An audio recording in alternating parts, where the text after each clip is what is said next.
To welcome you to the 2025 AIHEC Student Conference. I'll be doing a presentation on decolonizing your mind, resilience, and tribal identity formation. I am Richard L. Ackley, retired tribal judge. I'm a legally enrolled member of the Bad Band of Lake Superior, Chippewa, and I'm working on a Master's of Divinity at Bexley Seabury, a native cohort in Chicago. One of my fellow grad students is present today. I want to thank the people who've showed up. I was a former elder scholar in residence at the University of Wisconsin, Green Bay. I'll do a quick bio of who I am. I'm a 79-year-old tribal person, Ojibwe, who've grown up. There's three dynamics here. There's tribal people who live in the tribal community, and I've lived in the tribal community along the shores of Lake Superior. There's tribal people who have moved to what we call the border town, which is 8 miles in Ashland. It would be similar to if you lived in Zeba, a Henry Ford country in Keweenaw. There's Baraga, and there's other places, and they move back and forth. I currently live in Oneida. My spouse is a member of the Oneida tribe, Linda Torres. We've been married 55 years. I have 3 children. One daughter is a professor at Evergreen State College in Olympia, Washington, Christina Ackley, and she's a member of the Oneida tribe. My other daughter is a student diversity, maybe that's the word in the current administration, equity diversity program it's called Madison College. Our oldest, Tim, is 55, and he decided not to do the education route. He did a couple years in school, but I have a loving son who I can't do much for because he's always wants to do stuff for dad. And in our family, we have 2 grandchildren. One is enrolled at Dartmouth, and the other one is a sophomore in high school. And then my one daughter decided, she's age 47, to have 3. We have 3 American black children that are part of our family, so I'm their grandparent. So those 5. And the reason why I share that is most of my life I've spent in tribal communities, working in tribal communities, as a tribal planner, but the tribal court has been something that I've always enjoyed. 50 years ago, I was a native instructor at University of Wisconsin Superior, where I taught a class in Indian Studies, a 2-credit course, and I was a Native American counselor. I was the only Native person on staff, and it's the first time Indian Studies was ever developed. In 1974, I got out of a graduate school, one of the many I've gone to over the years, and that was my interest. But I've had a stronger interest because I've grown up with a family figure of I was raised by my grandparents. I have a large family network, but the reason why I share that story is when my grandfather and the 2 brother and sister left the one tribal community to move up to the lumbering town, they took their mother with them. They spoke Ojibwe, and they chose not to have me speak Ojibwe, but I often say I have the Ojibwe mind. I understand the language, I understand the nonverbal. But the reason why that's important is most of my life, I've built my life upon a positive experience, and that positive experience is a reflection of my life pattern. My values are pretty much intact. I understand why that's important, because if you're going to nurture people, you're going to help them, you have to have a strong personality or a strong format. I'm going to interrupt just a little bit because part of my presentation, I call it the academy, or my cousin. I always pick on the academy, but I didn't realize that there's 5 in my family that have doctorates. It's not the academy as such, it's the structure that doesn't support the wisdom and the understanding of Native people.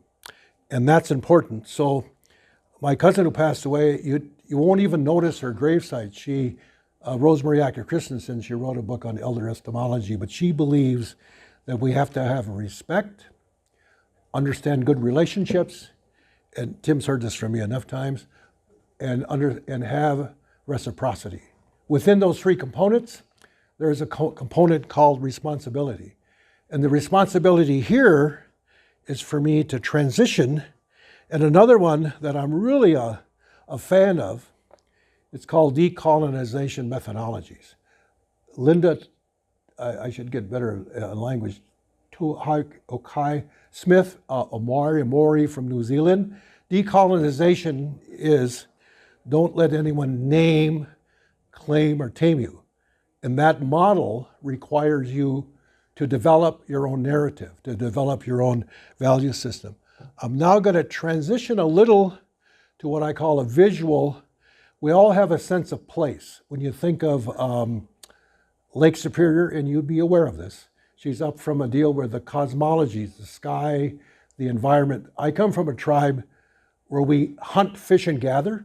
I'm known as a wild rice person. I don't hunt, I don't fish, but wild rice is my specialty.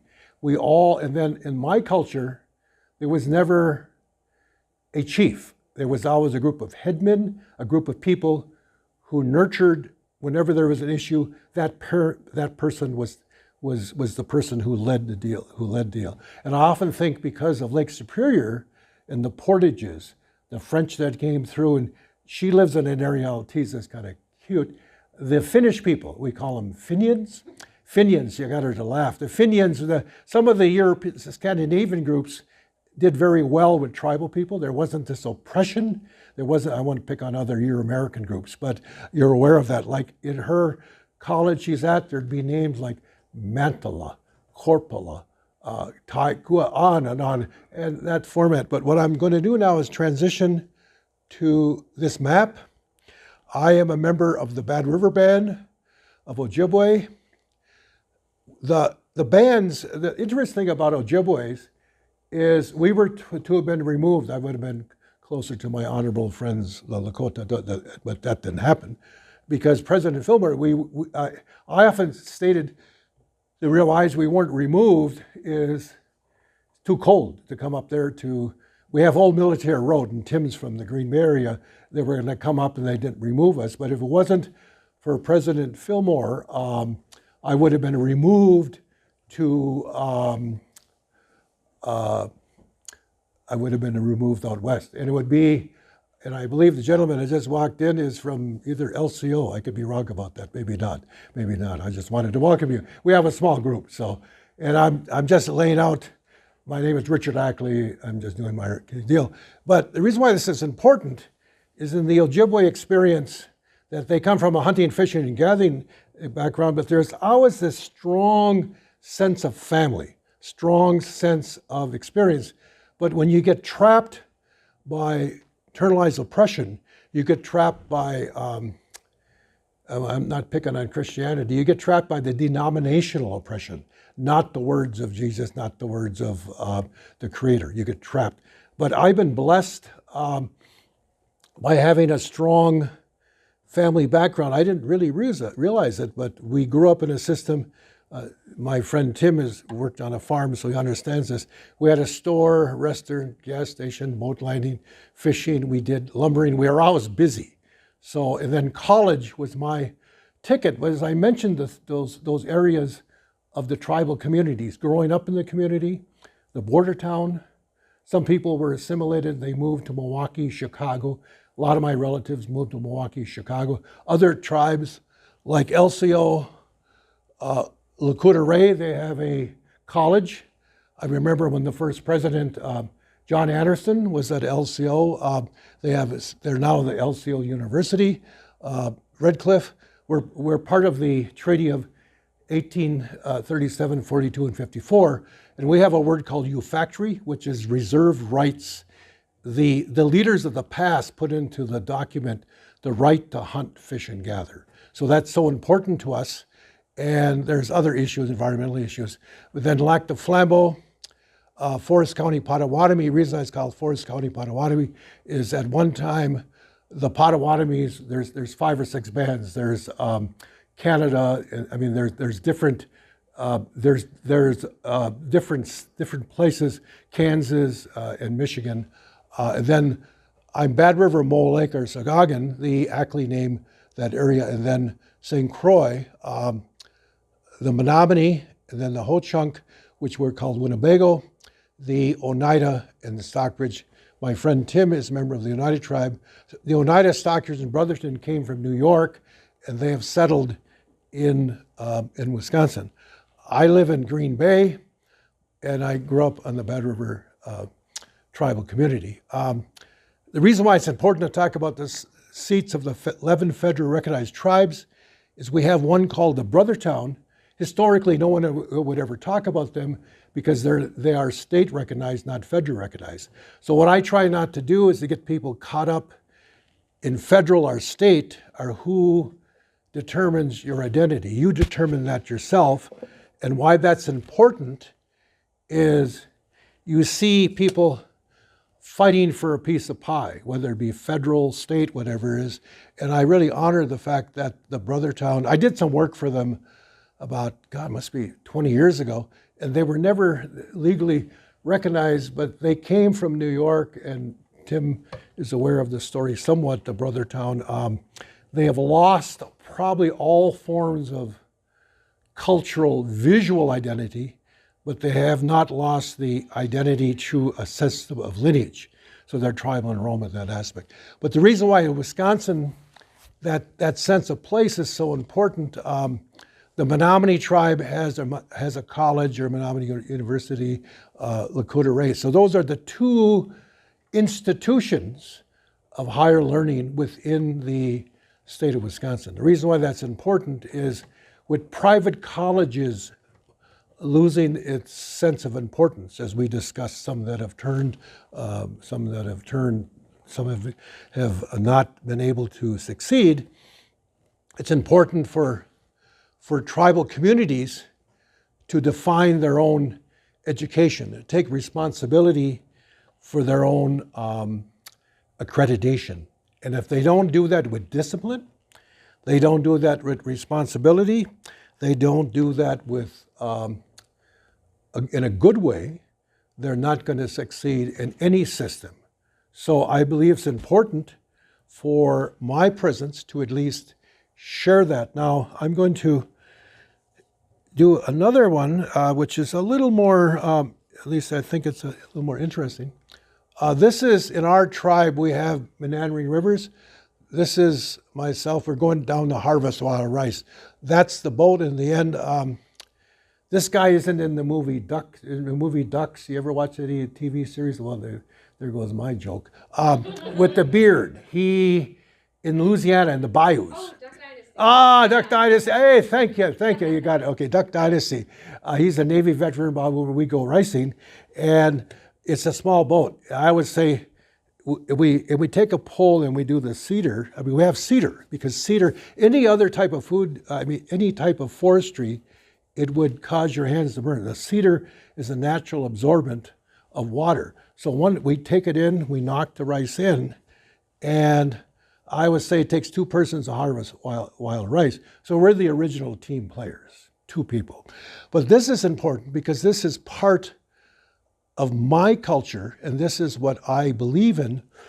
Some people where I'm from are into more fish, harvesting fish, like up in where you're from, they have the permits for tribal people to fish. Some people are into hunting in those formats. But what's interesting, to get back to, I'll go back here, to Wisconsin, the combined wealth of the Oneida Nation and Tibbet be worth that. Their assets is close to $1 billion. The Menominee tribe is doing very well. The Forest County Potawatomi are doing very well. Stockbridge doing very well. Ho-Chunk, St. Croix, Lac de Flambeau is doing very well, and Bad River and Red Cliff are marginal for tourists. But the key here is, in any oppressive system, If you rely upon the federal government, you rely upon some system, you got to rely upon your community. If you don't rely upon your community, that's why I'm hoping that the colleges of the two tribally controlled colleges in the state of Wisconsin provide some manner of input into the development of the region or the tribes. I was impressed before I came here with your group that came from Keweenaw. You had the picture in the van of all you, and then yesterday you went up to, is it Butte? You went up to look at something. Some of your group went to look at that famous mountain that was in the, yeah, it was in the encounters of the, was that the mountain? Oh, Devil's Tower. Yeah, okay, Devil's Tower. Okay, I'm sorry, I'm not from this area, but I'm just saying that's visualness. But it's important to know that if we don't depend upon one another, we don't cooperate with one another, then we're not going to be cooperative. Now, historically, as I'm just about transitioning here, is in decolonizing your mind, you have to decide how to name your reality. If you don't name your reality within the boundaries of the understanding of what you're dealing with, and in my context of teaching, I have three variables. Tested is the context of repeat, a skill mastery. You can test, and you can train me to do something. Expressed is a desire that you want to become a doctor, medical, whatever you want to become. Then you desire that, then you have to build in systems or processes to help you to achieve that goal. The third one, which I find more important, is the manifest. What is manifest in your spirit, in your intelligence? When someone says to you, well, Richard, well, Judge Ackley, you don't know what you're talking about. I said, well, thank you. I mean, why start out with a negative when you start out with something holistic? So those three factors, you have to have an understanding. To this day, I've noticed over the years, if we don't support young people, we don't support intergenerational, we're going to lose them in the context of have them taking a sense of value for their own experience. And resilience to me means if you don't have a good plan or a good understanding of your background, it doesn't always have to be overly dramatic. It just has to be someone who reads well, someone who with all these tools. If we don't equip the tools to help somebody, and the best tool, I believe, I've been journaling for over 40 years to keep track of your own life process. Tribal communities have a lot of stories, but you can make use of these technologies, these tools, but you have to be a selective reader. If I ask somebody in Michigan about Henry Schoolcraft, they wouldn't know what I'm talking about. But I know what I'm doing in that context. But what you got to be able to do is assess. Now, in the documents of either academia, is if you don't do a decent research on activities, then you're not going to be able to when you're in settings where you can't be, how do I put it carefully, where you get a little confused and somebody throws you off, you always have to have an understanding of your cultural identity. And I always say, I has to be able to be equipped to become we.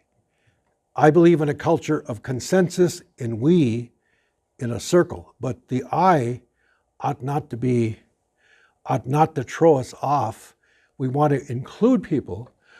Years and years ago, I used to do some work with recovery of alcoholics. I'm no longer doing that, but it was kind of fun.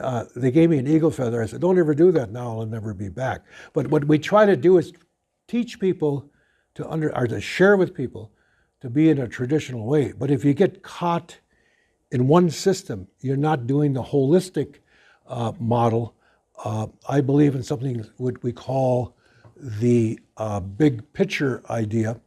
And the big picture idea means you look at the holistic model of influences within your life. And if you do that, then your academic pathways will succeed. But the other one is, if you have a certain format, and again, I'll transition to the format of decolonization methodologies.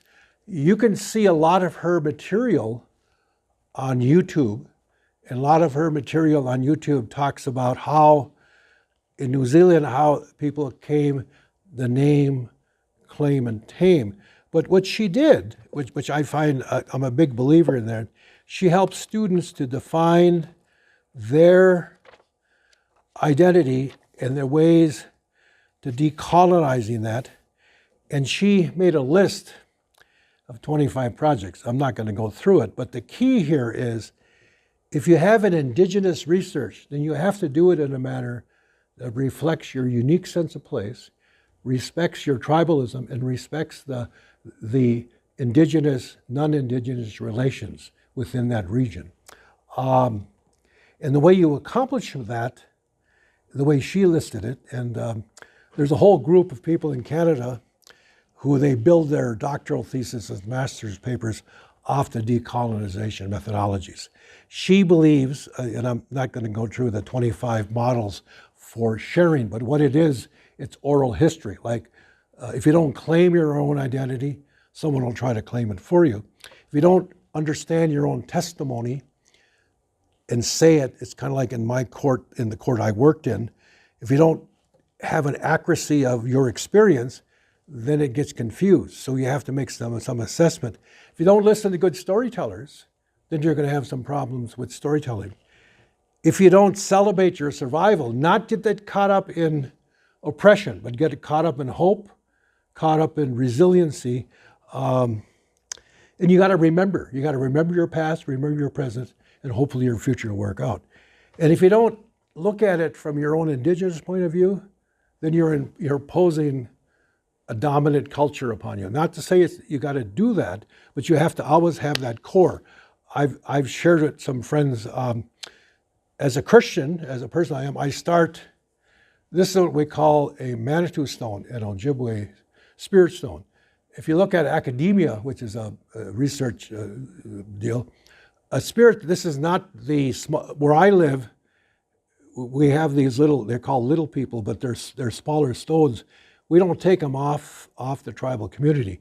There's only 2 places in the world where are these little stones. But the word spirit stone, the Oneidas are the people of the standing stone, the standing rock, any place you go. There are these experiences. You go to Alberta, there's a big meteorite rock, it's called a spirit stone. But so what you're trying to get students to do is take some responsibility for their cultural history. If you don't do that, then you're caught up with the anthropologists like Levi Strauss would say, if you think of the savage mind, that's not important. And the other one is, you have to constantly intervene in your thought processes of what you're dealing with. And you have to be humble enough, if somebody doesn't know something, then you have to be able to be prepared. And the way you do that is you accept your family and your family system in all its creation and all its confusion. But then there's a term that's used, and there's a book that's been out many, many years ago. It's called Family Network Therapy. And this professor, who has since passed on, it's a system that's called Family Network Therapy. Dr. Carolyn Attney, Attnese. She believed that in order to work with tribal people, or you could get all of us together, you have to have these connectors or bridgers to get people to figure out what are the issues. In her family system model, there's a term I like what she uses. The term is called retribalization, where you constantly have to retribalize yourself. Like the fact the audience is not big, but the audience is big if you're telling a story that has continuity. And Tim and I have done enough videos that, at least I think we're going to do more, hopefully, if everything works well. But the key is, by presenting the issue, Retribalization means you just constantly consider what that means. What you want to avoid is polarization, but once there's polarization, you may go into a depression or a little kickback, but you have to break through that. I had to adjust to the massive audience that I have, because you never know where the thoughts and the words go. But it's important to have some type of value protocol, and then the standard ones are like what we all do in your background: reading, writing, gendering, restoring.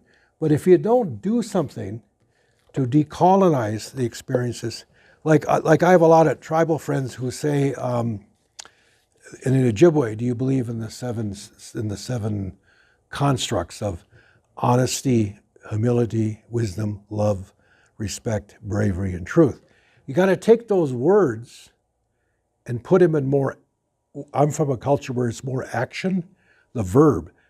And if you believe in honesty, you have to really believe in it under a system. If you deal with rules and regulations, the tribe that I'm from, we allow our tribal members to take the bar exam. They're just as important, not to fault people that have gone to 3 years of law school.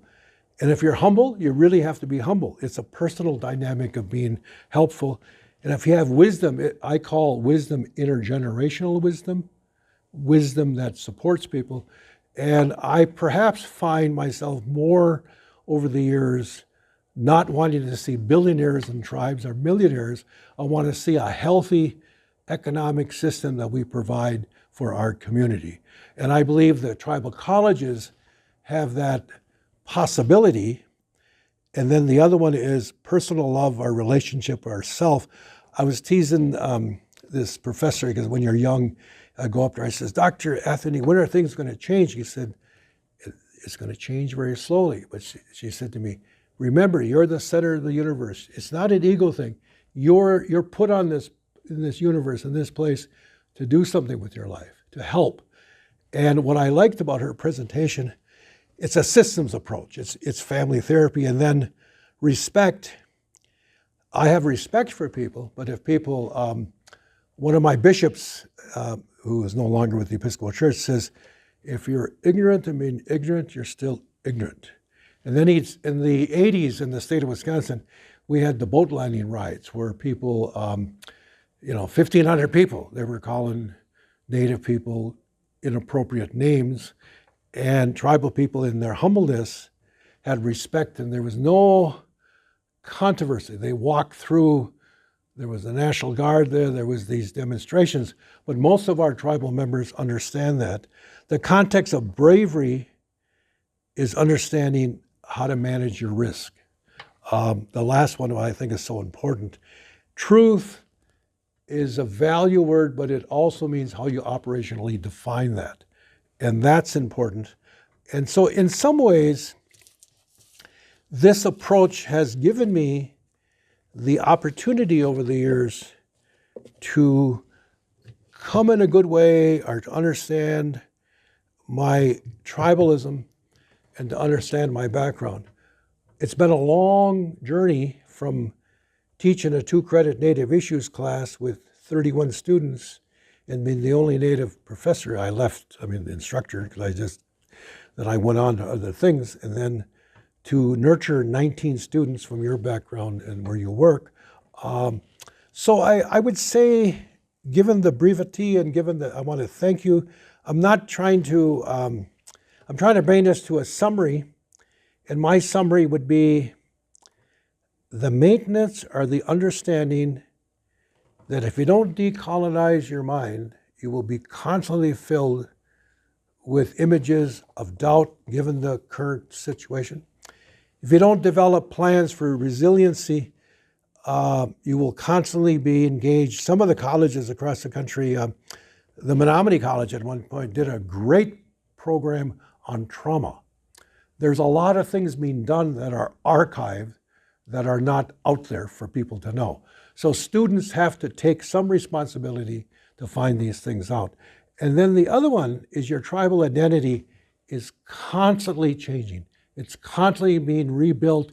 It's a character. It's constantly being understood. For me, the light that I get and the understanding and the realism of these activities is you never know where your message will go. You'll never know your influence. So in some ways, I have friends who are, what I like about the program, at least what we're doing, we call it, my daughter has been doing this for years. Every university college has a portfolio. They don't do grades. They do, what are the portfolios? What is your, it's a mentor. What have you done in your coursework? I mean, that could be chemistry, that could be math, that could be anything. But the key is understanding that this is a very, you have to respect the structure and the protocol you're part. But in the past, if you get trapped by a negative influence, you're not liberating your mind. I avoided from talking about the, not my diction is slow, but the oppression or the pedagogy of the oppressed. It leans more to liberation theology. If you don't liberate yourself, someone else will name you. So in summary, there's never a conclusion to my style of presentations. There is an understanding that those factors require some discipline of understanding. So I'm going to do something that I just want to kind of do something that I thought about this as I was preparing this, and I just want to finish. Every tribal person, and you're from an area where you might appreciate this. I'm going to, if I find it, I'm going to do it really quickly here. Where I'm from, we have these. I mentioned this this Manitou stone. 24 years ago, I was teaching, and this is just I was doing a class called Community Knowledge and Traditional Ways. What I'm going to read is this little. Imagine the shore. You would be aware of this. The shores of Lake Superior, a little northeast coming, and this was in Michigan, but I was walking along the water there. So I coined this, or whatever. It's called Spirit Stones Fall 2001. Traditions, hearsay, and passing generations have all suggested that the shores of Lake Superior and its first inhabitants, indigenous people, have found that the natural healing powers of the natural elements is shared by many who have these spirit stones. Stones which have been washed, tossed for thousands of years by the waves of Lake Superior and the actions of the earth. These shapes are the result of the forces of our natural environment. In many cultures, spirit stones of all shapes and types are valued. The real value is how a person validates its meaning and believes that we're all interconnected and see its healing potential. Please accept this Ojibwe, Chippewa, Lake Superior, Anishinaabe spirit stone, which has seen all of our life's journeys but a speck of sand in the comparison to the earth's existence. Please remind yourself that symbols are just that. But how we deal with our life journey can be enhanced by our understanding of our sense of place. In the natural order of the environment, please accept this spirit stone, as I call them, and see it to place a value on its meaning. May it bring you some meaning. So when I was in class, I gave everyone a spirit stone. These spirit stones are gathered on December 15, 2001 in Gogebic County near Ironwood, Michigan. You would know where that area is. Near Lake Superior, called Little Girls Point, at 4:30 p.m. It's a cold, cloudy, windy day when I picked up the spirit stone. Peace and respect, Richard L. Ackley. That concludes my presentation, but I just want to ask, since I have 4 people here, one from a different tribe, and I didn't ask what tribe you're from or who you are. Does anyone have any comments as I conclude my presentation on what I, again, will just repeat, whether decolonizing your mind, it means many things. Resilience, it's the adaptation to what's taken place. And tribal identity formation could be human identity formation. But without structure, without knowledge, without those components, gets back to the original three things I said about tested, manifest, and expressed. It's amazing when you go to so many graduate schools, and I think I've told her this, maybe I haven't, I've been to like 15 or 16 different types of schools. There's certain terms that just come out at you. My last one is, one professor said, the law of societal indebtedness and corporate risk. If you come out to the freeway, you never know who might come and hit you. If you come out, I came by plane from Green Bay to Minneapolis, from Minneapolis to Rapid City. It was the same type of plane, Tim, that rolled over in Toronto. So we have an understanding it flipped. So I didn't let that, huh? Yeah, I said, no, it is actually this, I think it's the same type of plane. But what I'm humorously saying is, if I was that paranoid, I would not have been able to sit. I kind of fell asleep on it. So in summary, does anyone have any quick impressions?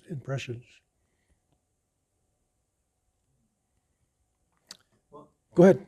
Well, yeah, I've always been intrigued with the way you describe identity formation and the failure to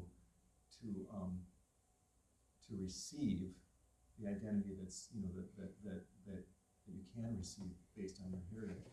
The failure to receive that sort of leaves a vacuum that somebody else comes in and claims, name, claim, and tame you. I've always been very intrigued with that thought, and I wonder if you would comment a little bit more, because some of the things you talked about, for example, denominationalism, as opposed to the teachings of Jesus, or sometimes there's, who do you see, when is it sort of systems that the person succumbs to, that is claimed by? Is it individuals that are coming in to try to manipulate? Is it economic interests? Who do you see coming in and trying to name, claim, and tame people who don't have the? It's the modeling behavior of a larger system impressed upon your personal self-worth. Like for me, if I would have had a construct that I couldn't do this, because the old statement, when two or three gather, you have to have another human being to communicate with. So this is the same story I would give to 1 to 10,000, this dynamic. But I believe what happens is most people, generally speaking in the educational system, because they have, depending on their background, they have come over and they have lost their sense of their own personalhood. Like when I get back, this is the month of Ramadan, right? Yeah. I'm going to a Bangladesh. I picked the right group. My friend, we're going to a big meal. No, he invited me, Bangladesh, but I like the rice. But the key is, to answer Tim, that denominational system, they're so caught up in rules. Like I tease something, I said this to Tim, I've been helping out in the church for 33 years. We've had priests that are recovered alcoholics. So I get to finish the wine. Does that make me more holy? I mean, I have half, no, I'm just saying, we make allowances for people when they become dysfunctional, but we never make allowances for the strength of indigenous people. They believe in the message, they believe. So I in some ways, it's a hard system of denominationalism, of structure, until tribal people understand, and the staff understand, they have to define the reality. Like, I'm not picking on the speaker this morning when he said, everyone has to be billionaires, you have to be careful, or millionaires. You have to be comfortable with your background, comfortable with who you are. Now, I am comfortable with my life journey because at one time, I tell this story, but I was 22 years old and someone said to me, an elected official, if you do this, we'll give you the contract to be the vendor for this major new national park. I said, wait a minute. If I do that, I make $1 million. I'm the most hated guy in the community. I refuse to do that. So you have to be careful throughout life, not to be seduced by an economic system, by any other system. But what one has to do is be disciplined. And the beauty that I have enjoyed is I have a cousin who, his son is just a solid, easygoing guy. Took camera work, went to University of Minnesota, got a degree in film, went to Robert Redford, just did it, just did it. Got a movie out called Indians, sold the rights, still what he does, but it's the discipline. And I've been blessed over the years to see people enter the stage at their own way. But in some ways, I chuckle. I'm not a big fan of Hollywood and all that, but even all these movies, we're 100 years too late because in some ways, or 200 years too late. Before I came here, I read a little bit about Black Elk Speaks, but they were entertainers. He went to Europe. I mean, different, so, in other words, so that, I don't know the truth, how that happened, but the key is to make the story kind of short, to short this up. If you don't accept your own models or your own experiences, they're going to be replaced by other people. Even these times right now, when I see that massive amount of humanity in that room this morning, and if they don't decide the best way to survive is to maintain a community ethos, because every time you get a text that say you're not employed or whatever it is, it's going to be difficult. So I guess to make it clear is it's the denominational system is a result of the archetypes of people buying into that model. And tribal people have to release themselves. I'm making it kind of long with that view. Okay. Okay. Okay, thank you, Tim. I'm just about done. Do you have anything you want to say? Oh, good, okay. Go ahead. Yeah, I think that to create something and then make it work, I think you have to be a person who has spirituality, respect, compassion, honesty, generosity, humility, and wisdom. You have to have all those. Right now. And to love the people, to make something work. And that's, to me, that's very important, because you could move mountains with that type of personality or whatever. You were talking earlier about the book Water Lily. Yeah. And Ella Deloria, she became, that person that who she was. She was an author, she was a teacher, and she, because that's who she was. She was that person in Water Lily. She was a loving person. I think that book inspires a lot of people. It's an easy read. I just really enjoyed it. Yeah, I really want to thank you for this, because I nurtured today, and Rajan's aware of this, a gentleman who spent 26 years in Christian ministry, denominational, working with youth, and he never read Water Lily. What? He never read Water Lily, so I gave him an assignment. So it's never too late. I mean, I don't want to blame, I want to just give the hope. It's hard to believe, but it's hard to believe that some people won't take an active interest. And I don't think it's bad, it's just that they're not capable of reaching outside of their system. And I have a personalized experience, and I was too young to even know her importance. I mentioned to you, I have a picture of her when I was in this Native leadership class in 1963. That's 62 years ago. So, but the key though is my cousin who passed away. She's 80. She's buried there. She didn't want any tombstone, nothing. She just went back. She was like, I mean, you really have to be strong when you have that humbleness. And then the other dynamic, she embarrassed me all the time. Richard, you're an elder. You got to make sure that you talk to people, they come and give you a gift. I said, no. I mean, she had this strong, I come from a family where there's strong will, and then my spouse, but yet the key here is and I have to give people the right of personal sovereignty. Now, the two people that came in that looked I didn't say anything to them. I mean, one came and he sat and he left, and then they left. She stood out there, so I amplified my voice. All you can do is just present it. And the fact that you're here, you know that you know it exists, but then if I tell the story longer, I gave up some land in Keweenaw because the Ackley name, and I mean, Ojibwe's, the old allotment, we have lands in 4 different reservations.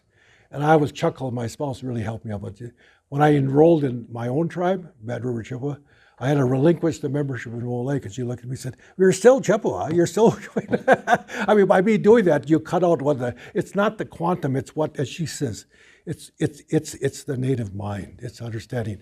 But a lot of people don't take the time and the effort. And I really applaud, you're on the vanguard of tribal colleges. You're on the vanguard because she's being surrounded by colleges that are going bankrupt, I mean, but then my granddaughter is at Dartmouth. You know the price of Dartmouth. I think it's $100,000 are their scholarships, So, but Jean, anything else? I can get off this microphone. Okay. Miigwech, thank you very much. Well, you know what Miigwech means? What does it mean? Thank you. Okay. She teaches where there's predominantly Ojibwe, so she drove 50 or what miles to come to do this. So there's no. I really want to thank you. This is her territory. Oh no, this is her.